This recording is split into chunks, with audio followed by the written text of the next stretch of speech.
السلام علیکم ورحمۃ اللہ وبرکاتہ۔ اسلام کے 5 ستون دیکھنے کے بعد اب ہم آپ کو حج کے عمالی سفر پر لے آئے ہیں۔ یہ وہ مقام ہے جہاں سے ایک حاجی کا اصل سفر شروع ہوتا ہے، جسے ہم میقات کہتے ہیں۔ جدید میقات کی وضاحت: چونکہ ہم ہندوستان سے حج کے لیے ہوائی جہاز کے ذریعے جاتے ہیں تو ہمارا میقات زمین پر نہیں بلکہ فضا میں آتا ہے۔ اس جگہ کا نام یلملم ہے۔ دیکھیے، جب ہمارا جہاز اس سبز روشنی والی حد سے گزرتا ہے تو پائلٹ اعلان کرتا ہے کہ میقات آ چکا ہے۔ اب ہمیں یہاں سے آگے گزرنے کے لیے احرام کی نیت کرنی ہے اور بلند آواز سے لبیک پڑھنا ہے۔ کیا کام کرنا ہے؟ ہمیں یہاں 3 کام کرنے ہوتے ہیں۔ پہلا اپنے السلام علیکم ورحمۃ اللہ وبرکاتہ. Respected guests, after learning about the pillars of Islam, we now take you to the first practical step of the Hajj journey. This vital point is called the Miqat. Since we travel for Hajj from India by air, our Miqat is not a place on the ground but a boundary in the air. It's called Yalamlam. Look, when our flight passes through this green boundary, the pilot announces that we have reached the Miqat. From this point onwards, we must ensure that we have reached the Miqat. What to do at Miqat? Number 1, we must ensure that we are in the dress of Ihram. Number 2, we make sincere intention, niyat, for Hajj in our hearts. Number 3, we loudly recite Labbaik Allahumma Labbaik. Jazakallah.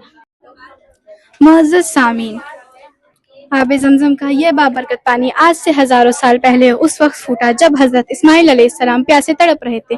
اللہ کے حکم سے حضرت جبریل علیہ السلام نے اپنا پیر زمین پر مارا اور تڑپتے صحرا سے یہ پانی جاری ہوا۔ حضرت علیہ السلام نے اس کے ارد گرد مٹی کی مڈیر بنا دی اور فرمایا، زمزم یعنی اے پانی رک جا۔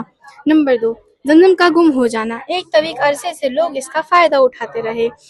حالات کی خرابی اور قبیلے زرہم کی بے دخلی کے وقت یہ دب گیا اور اس کا نشان مٹ گیا۔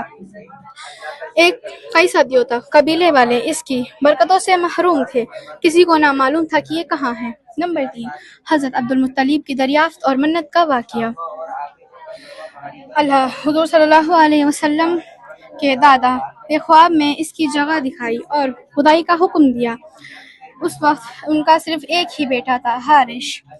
وہ قبیلہ مخالفت کی وجہ سے اپنے آپ کو تنہا محسوس کرتے تھے۔